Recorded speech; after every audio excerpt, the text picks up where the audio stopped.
네, 인사하겠습니다. 안녕하십니까? 네, 오랜만에 뵙는 분들이 많이 있으시죠? 저 때문에 그렇죠. 네. 우리 생각과 행동은 우리가 속한 문화와 밀접한 관련이 있습니다. 그러면 저와 여러분들이 속한 문화는 어떤 문화라고 말할 수 있겠습니까? 유불선 이렇게 요약할 수 있습니다. 유교 문화, 그리고 불교가 우리나라에 전래된 지가 1000년이 넘었기 때문에 불교적인 문화, 그리고 선이라고 하죠. 그 도교적인 문화가 또 있어요. 그런 것들이 사실은 우리 알게 모르게 우리가 젖어 있는 것들입니다. 그 중에서 유교 사상은 우리에게 긍정적인 또는 부정적인 영향을 미치고 있는데, 유교 사상에서는 남녀를 다른 등급의 사람으로 봅니다.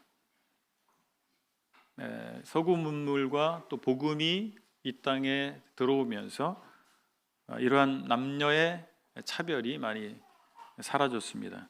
그렇지만 여전히 적잖은 영역에서 남아 있습니다.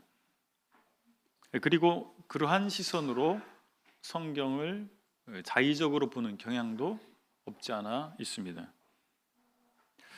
교회 내에서는 어떻습니까? 여성들의 역할에 대해서 매우 보조적인 또는 들러리에 지나지 않는 듯한 인상을 주기도 합니다. 그러니까 이런 부분에 대해서 사실 성경의 입장으로, 성경에서는 과연 뭘 말하는가, 우리가 가지고 있는 어떤 입장이 아니고 우리가 속한 문화의 어떤 코드가 아니라 성경은 어떻게 말씀하고 있는가에 대해서 접근하는 것이 굉장히 중요하지 않나 생각을 갖게 됩니다. 오늘은 사사기 강의 5번째 시간으로 사사기 4장 1절로 5장 31절을 통해서 하나님께서 사용하신 여인들에 대해 살펴보기를 원합니다. 먼저 사사기 4장 1절로부터 5절까지를 제가 읽도록 하겠습니다.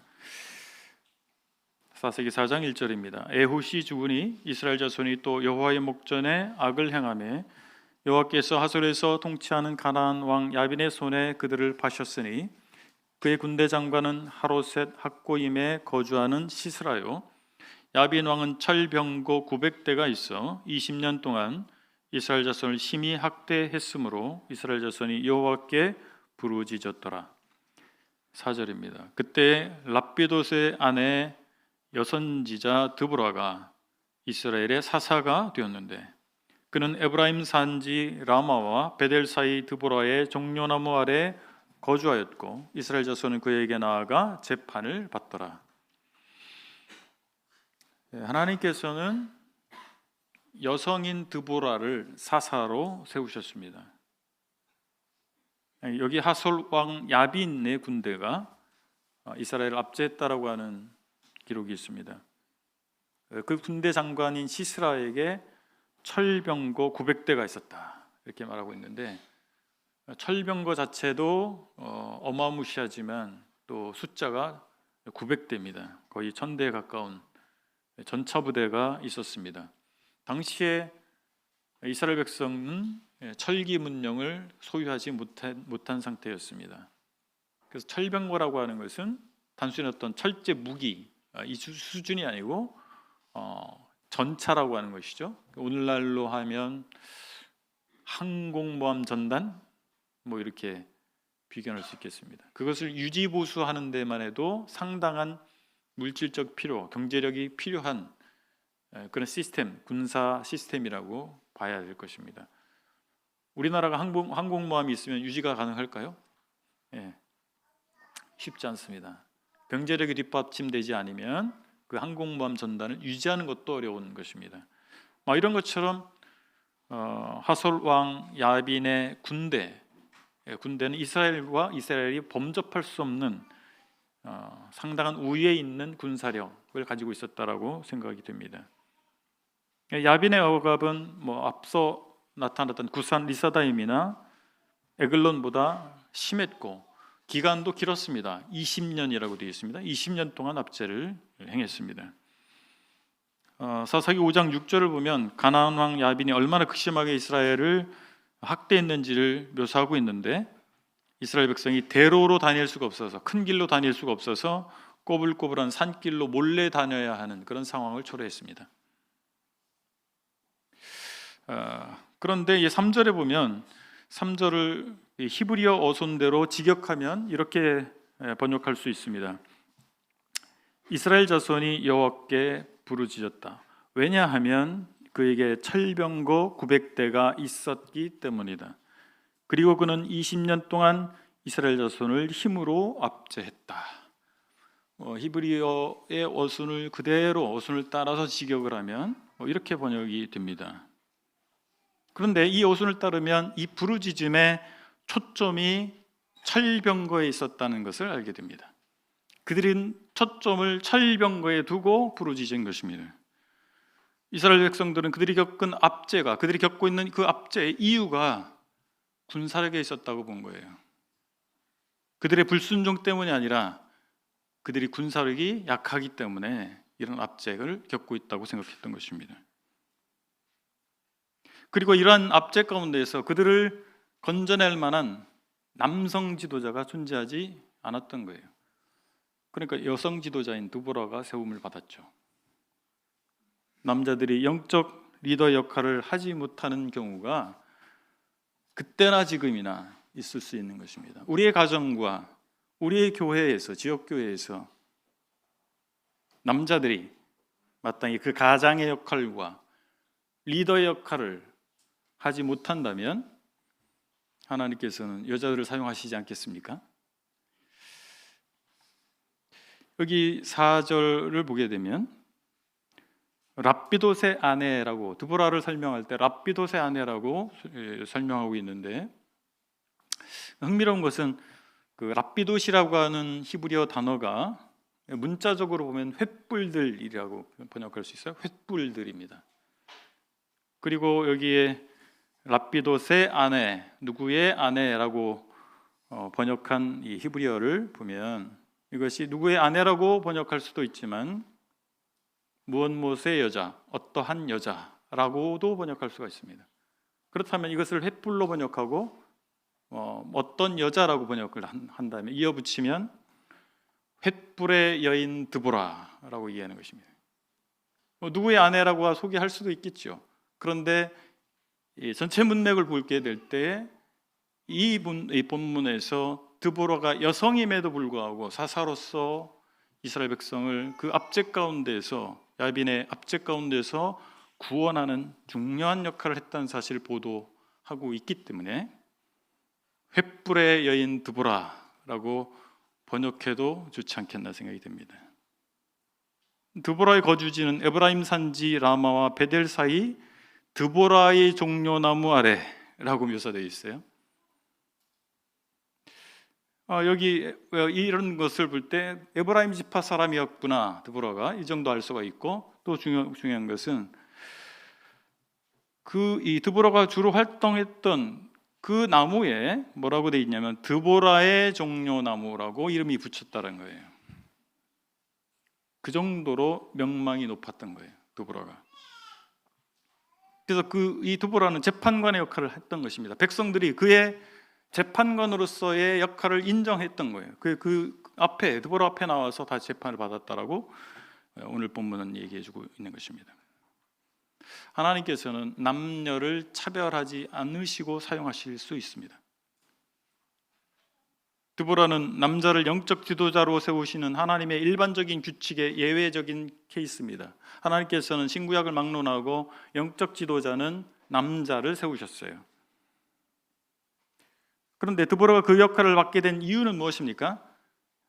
바락을 비롯한 당시에 이스라엘의 남자들이 영적 리더십을 발휘하지 못했기 때문입니다. 그들은 용기를 보이지 못했어요. 영적 리더로서의 용기를 보이지 못했던 것입니다. 주님께서는 교회를 통해서 민족과 신분과 그리고 성별의 차이를 허무시는 모습을 봅니다. 갈라디아서 3장 28절에 보면 너희는 유대인이나 헬라인이나 종이나 자유인이나 남자나 여자나 다 그리스도 예수 안에서 하나이니라. 난세 영웅이 난다는 말을 하지 않습니까? 여성도 난세의 영웅이 될 수 있습니다.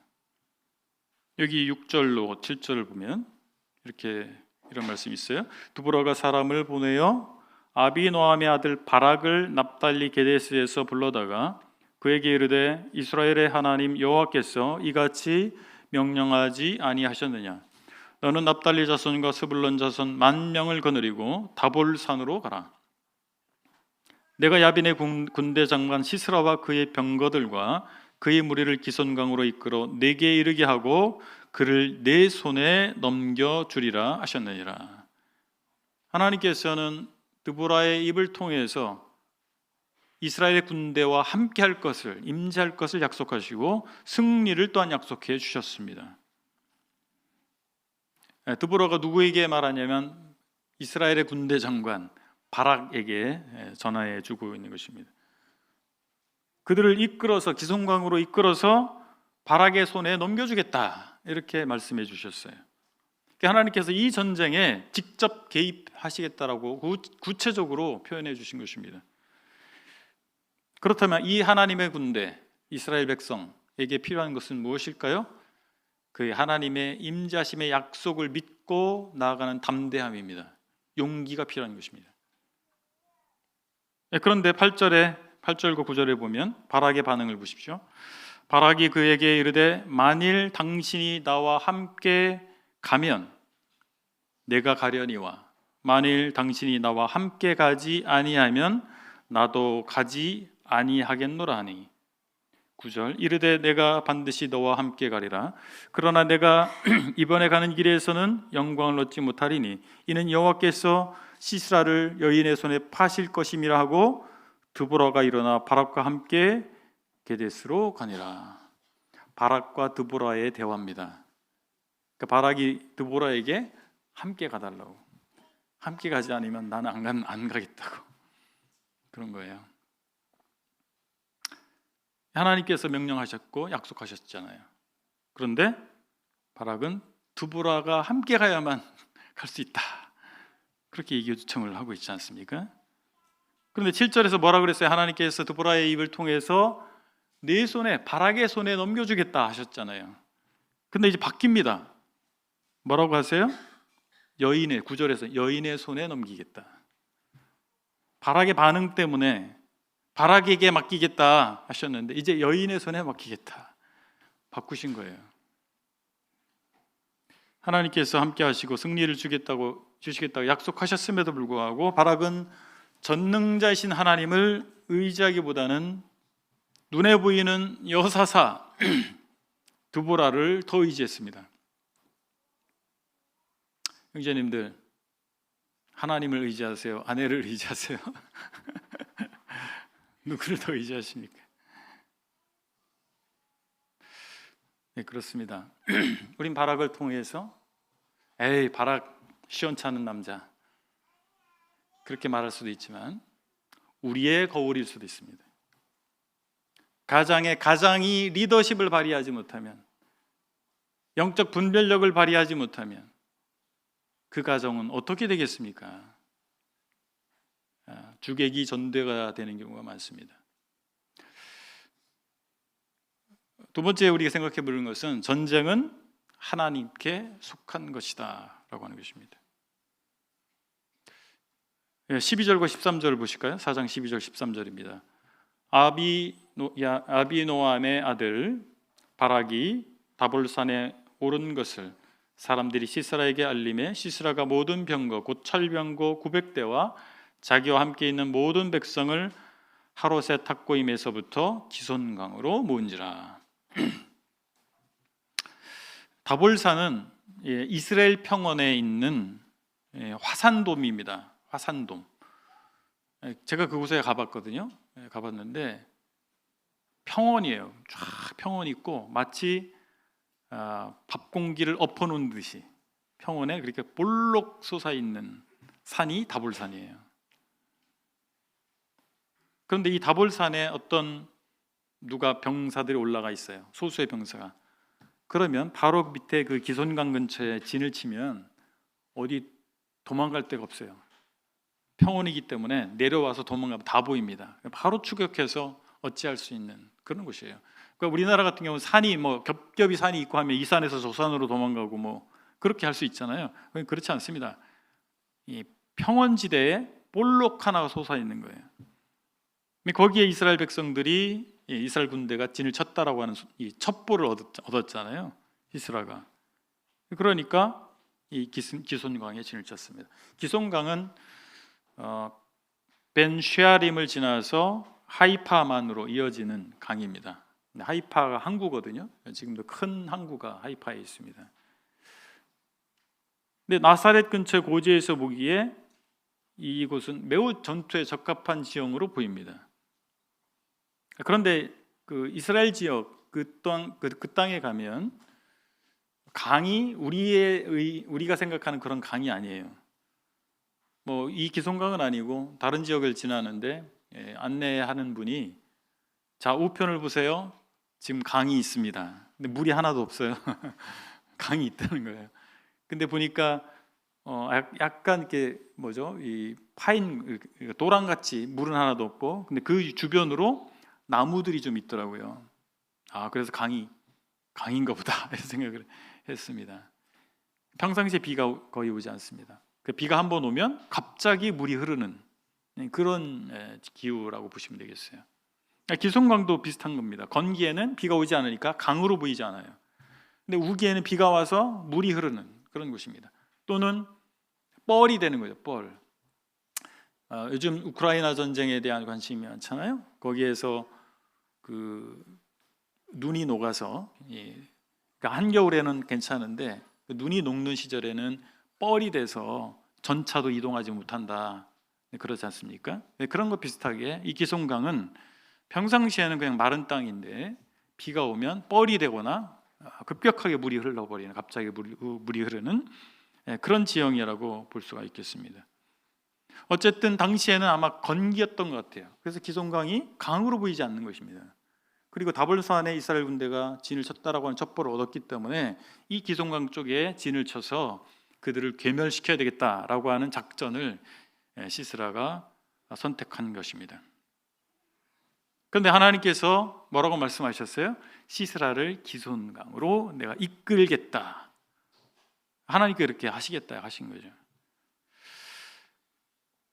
그리고 이 전투 장면을 이제 묘사하고 있는데 사실 이 전투 장면은 4장만 봐서는 정확하게 이해할 수 없습니다. 4장과 5장을 번갈아 가면서 봐야 됩니다. 4장 14절과 15절에 이렇게 설명하고 있습니다. 바락이 만명을 거느리고 다볼산에서 내려가니 여호와께서 바락 앞에서 시스라와 그 모든 병거와 그의 온 군대를 칼날로 혼란에 빠지게 하시매 시스라가 병거에서 내려 걸어서 도망한지라 라고 설명합니다. 여기 표현해 보면 그냥 칼날로 혼란에 빠지겠다 이렇게 나타나 있는데 5장을 보면 다른 표현이 나와요. 5장 20절 21절에 보면 별들이 하늘에서부터 싸우되 그들이 다니는 길에서 시스라와 싸웠도다.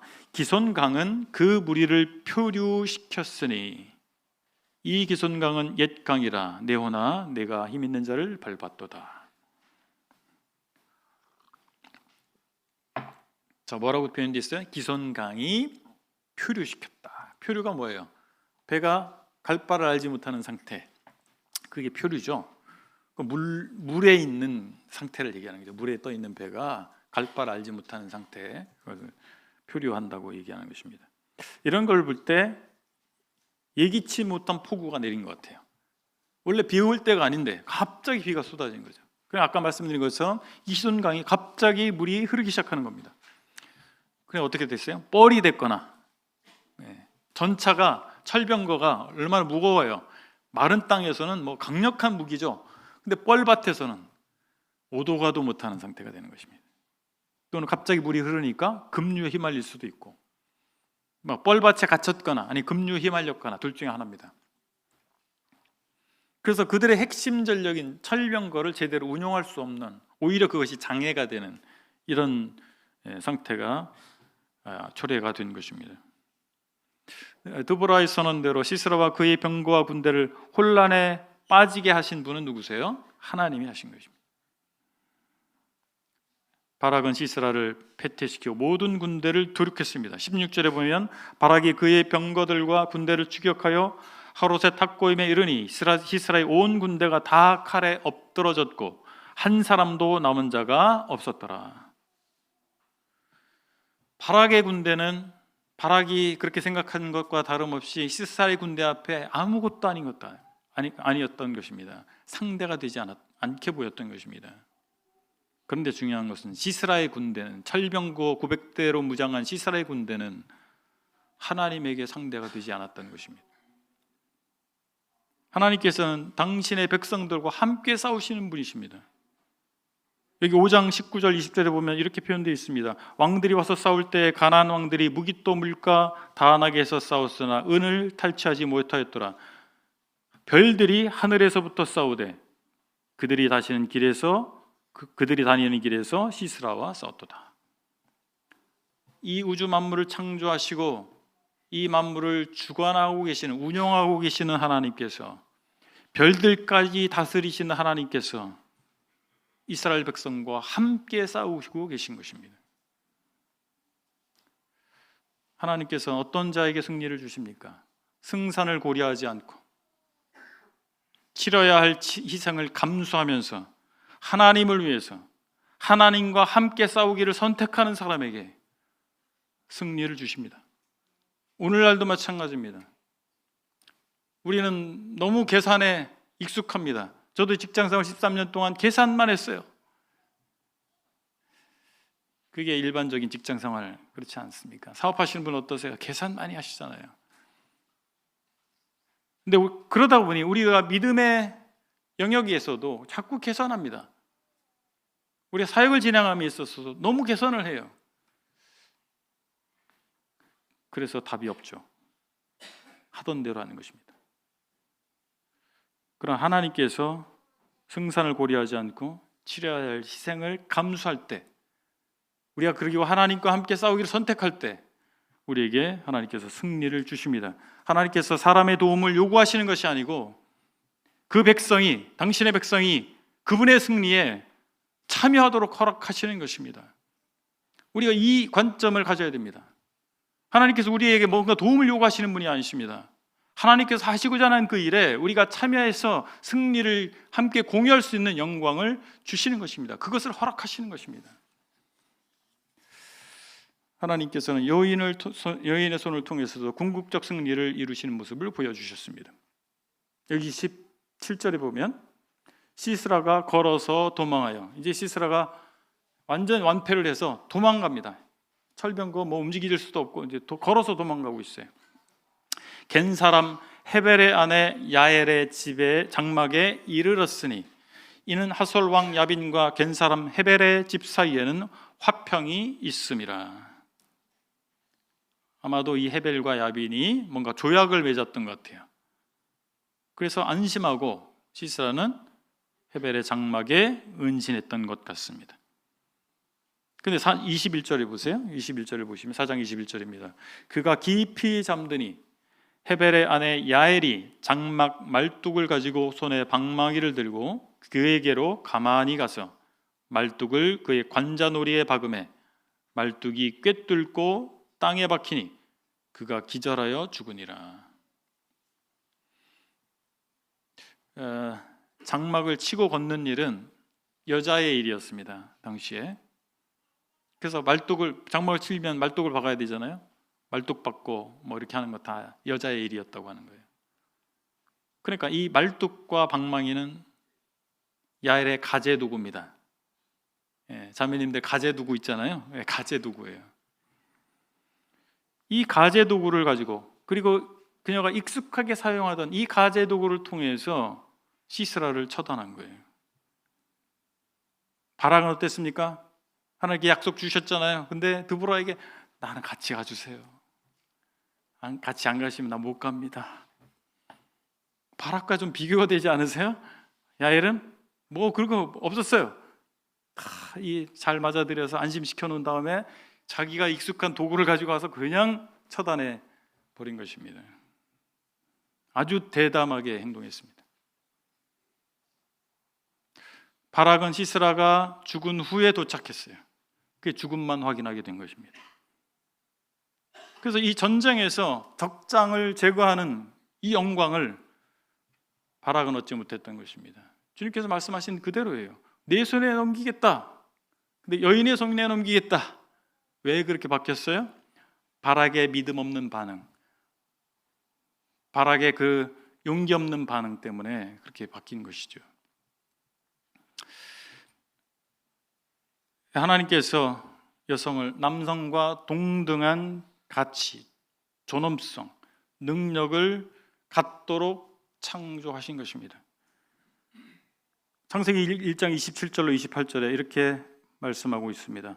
하나님이 자기 형상 곧 하나님의 형상대로 사람을 창조하시되 남자와 여자를 창조하시고 하나님이 그들에게 복을 주시며 하나님이 그들에게 이르시되 생육하고 번성하여 땅에 충만하라. 땅을 정복하라.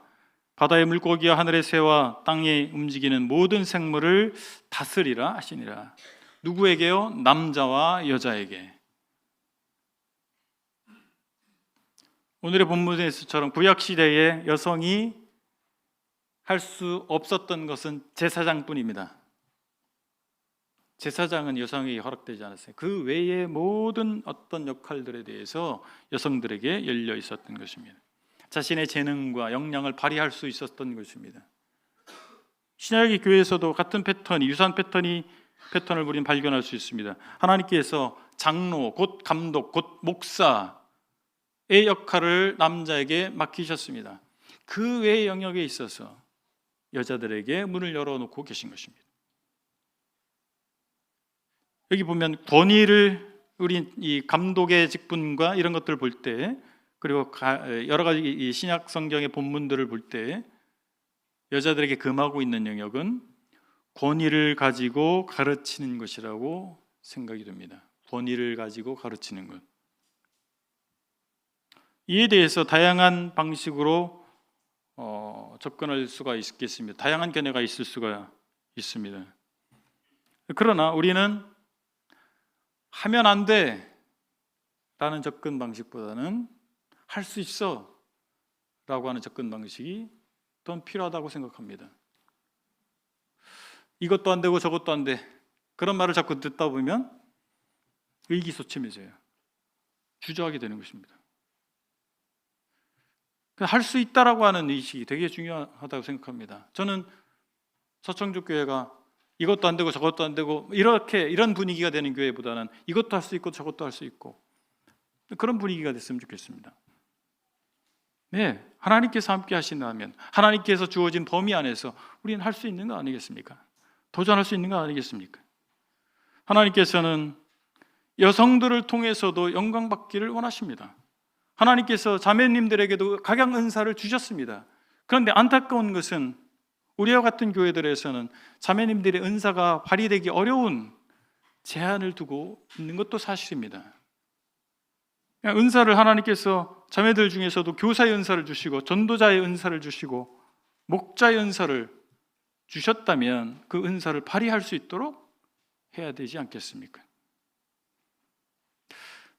드보라에게, 그리고 드보라를 통해 말씀하신 분은 하나님이셨습니다. 하나님께서 바락보다 앞서가셔서 그들에게 승리를 주셨고, 하나님께서 시스라를 야엘의 손에 넘겨 주셨던 것입니다. 그렇기 때문에 23절에 있는 것처럼 이날에 하나님이 가나안 왕 야빈을 이스라엘 자손 앞에 굴복하게 하신지라 라고 하는 표현이 매우 적합한 표현입니다. 하나님께서 하신 거예요. 하나님께서는 사람들이 어떤 장점을 가지고 있기 때문에, 또는 남자이기 때문에, 아니면 여자이기 때문에, 신분이 높기 때문에, 학력이 뛰어나기 때문에 사용하시는 것이 아니라 하나님께서 당신에게 헌신된 사람을 구별하셔서 그들을 사용하십니다. 우리는 매우 인간적인 요소들을 보게 됩니다. 특히 우리 한국 같은 경우는 학벌을 중시합니다. 그렇지 않습니까? 가방끈 긴 사람이 뭔가 잘할 것 같죠. 은연중에 그런 인식들을 가지고 있는 것입니다. 근데 꼭 그렇진 않더라고요. 저도 직장생활 했는데 저는 지방대 그냥 나왔거든요. 근데 아주 좋은 대학 나온 분들하고 같이 일을 해봤는데 학벌이 능력은 아니더라고요. 다 그런 건 아니겠지만 하나님께서는 어떤 우리 사람의 외적 조건이 아니라 헌신하는 마음을 보시고 그 사람을 사용하십니다. 전쟁은 인간의 능력이 아니라 하나님 손에 달려있기 때문에 그렇습니다. 우리가 이 사실을 놓쳐서는 안 될 것입니다. 자꾸 우리가 외형적인 것들에 초점을 맞춰서 제한선을 두려고 할 때 하나님께서 역사하신을 우리 스스로 제한할 수도 있다라고 보는 것입니다. 오늘 교훈을 정리하겠습니다. 여성들이 적극적으로 섬겨야 됩니다. 자매님들이 적극적으로 섬겨야 됩니다.